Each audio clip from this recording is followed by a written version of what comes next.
Welcome back, everybody. The toy industry is feeling the impact of the coronavirus. In its most recent earnings report, Hasbro touched on the possibility of a disruption to its supply chain and its business, noting that there is a disruption to the company's supply chain and operations in China, and that there could be a significant impact on its businesses. Joining us right now is Hasbro CEO Brian Goldner and Darren Throop, who is the CEO of Entertainment One, which Hasbro recently acquired to expand its business beyond toys. Gentlemen, great to see both of you. Good morning. And we'll talk about the coronavirus in just a moment, but what I'd like to start with really is what we've heard from Walmart and Target recently. Both of them talked about how their earnings were impacted by the fact that toy sales weren't as stellar as they had hoped they would be, that there weren't any hot products that were really out there. What's happening, Brian? Well, look, we grew in the United States high single digits. We grew overall last year by 5% absent FX. You know, we've seen great growth in our product lines. We have great growth in our gaming business with Magic the Gathering and Dungeons and Dragons. At retail, you know, we've had a great success in the fourth quarter with the Disney properties, including Frozen and Star Wars. Marvel had an amazing year last year. Monopoly grew last year. So what we're seeing is we can grow. We're growing beyond the industry. The industry was down a little bit last year, 4% in the U.S., about 3% overall.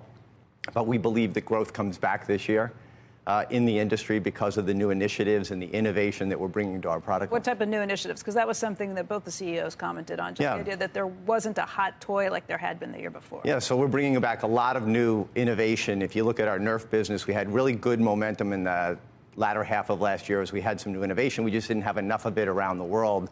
We were short of product.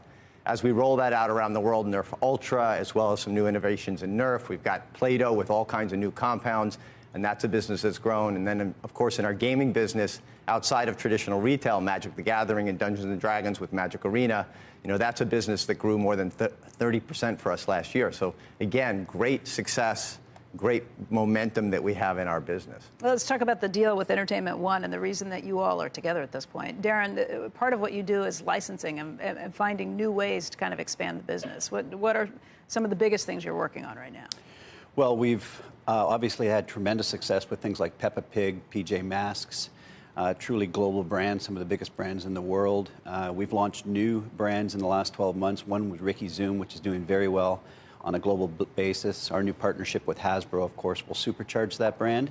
And we've got many other preschool brands in development and in production. On top of that, of course, we've got a big film and TV business where we're producing scripted dramas, unscripted TV shows, and of course a music business. When we pair that together with our new partnership with Hasbro, they own some of the most valuable IP in the world, and we have an end-to-end content solution where we can take their IP and really supercharge it and get it in front of many, many more consumers and really build on that franchise blueprint that Brian and his team have been working on. How much of it is about taking the IP that they have and turning it into entertainment product, and how much of it is about taking the entertainment product and turning that into the toy business? That's really the great thing about the deal, is it cross-pollinates. There's huge opportunity in taking what we've built previously and giving it to the Hasbro team to supercharge that IP, and it cuts both ways. We can take things like Dungeons and Dragons and make scripted TV shows, we can make feature films, we can make unscripted properties. There's so many different things we can do with just that brand. And as you all know, Hasbro owns 1,500 brands. So it's quite an opportunity.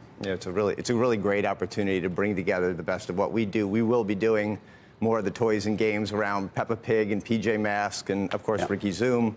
They're also going to launch new properties. They've already taken on board My Little Pony. Yep. You can imagine a whole new storyline around that, and then our teams will develop all the consumer products and toys and games. Let's talk about coronavirus. What is the impact right now? What could the potential impact be? Well, look, we're clearly seeing an impact, and it goes up and down the supply chain. But first and foremost, you know, we care about our colleagues, and our thoughts are with them.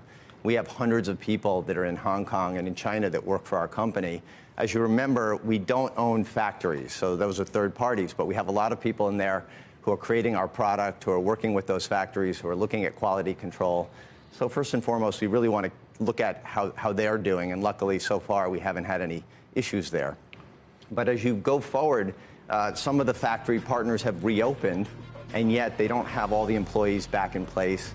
So it's going to be an impact, and then the question just becomes how it evolves over the next quarter or two.